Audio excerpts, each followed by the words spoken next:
If someone told you that a wastewater treatment plant in Nelson Mandela Bay was dysfunctional and trying to operate without any electricity supply at all, you'd probably think they were exaggerating, right? It's impossible. Can't be true, right? Wrong. Come take a look. Welcome to the Driftsands Wastewater Treatment Works. Shh, shh, shh. Have a listen. What can you hear? Absolutely nothing.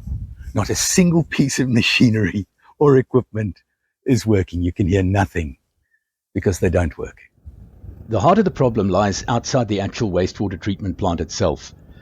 As far back as 2023, thieves and vandals moved in and began digging up the cables leading to the plant. And clearly they did so without any consequence or resistance from the authorities, because they were able to dig up as much as 1.6 kilometers of cable. And yes, we measured it. Often they had time even to strip the armor from the cables on site. The digging ends about 40 or 50 meters from the plant entrance itself. Inside, not a single piece of machinery works. Nothing. This conveyor once carried waste onto a large drying area from where it was ground into dust and carted away. But no more. Signs of neglect and abandonment are all around. In fact, if you didn't know any better, you would swear this was a decommissioned wastewater treatment plant or an abandoned one. Something that a growing Nelson Mandela Bay population certainly can't afford. And the plant clearly hasn't been operational in the true sense of the word for ages, and residents and the environment are going to pay the price. It's fortunate for viewers that technology has not yet developed smell-o-vision. You can only imagine what the aroma being given off in this area smells like. The lack of repairs and maintenance can't be due to no money being available. I think most people are aware that our municipality returned how many billions in unspent budget to Treasury in the last financial year. And the thieves have also moved their operations to inside the plant now.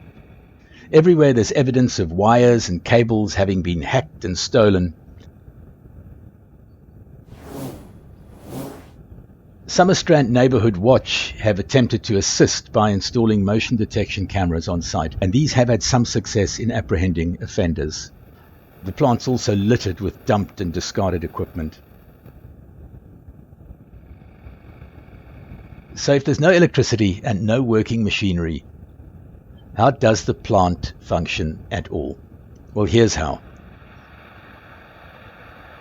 Alongside broken pumps and filters and waste, manual labor extracts items like condoms and tampons, etc. from raw sewage that flows in with a rake. These items are binned and then transported to a landfill later, we're told. Almost 3 years of the plant being in this state and without any repairs or maintenance having been carried out. And you'd think it'd be an urgent priority, but as far as we can make out, no repairs or maintenance are planned in the near future either. Ominous signs outside the plant as well.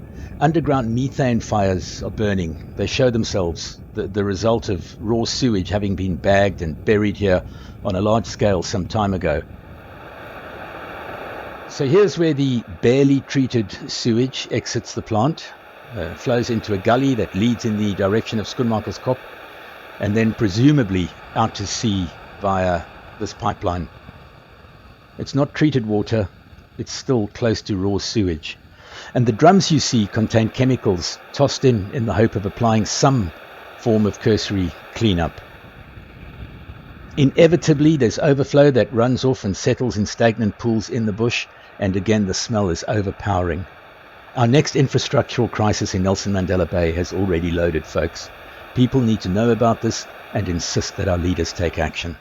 So right alongside the dysfunctional Driftsands sewage works, we've got this reservoir behind me.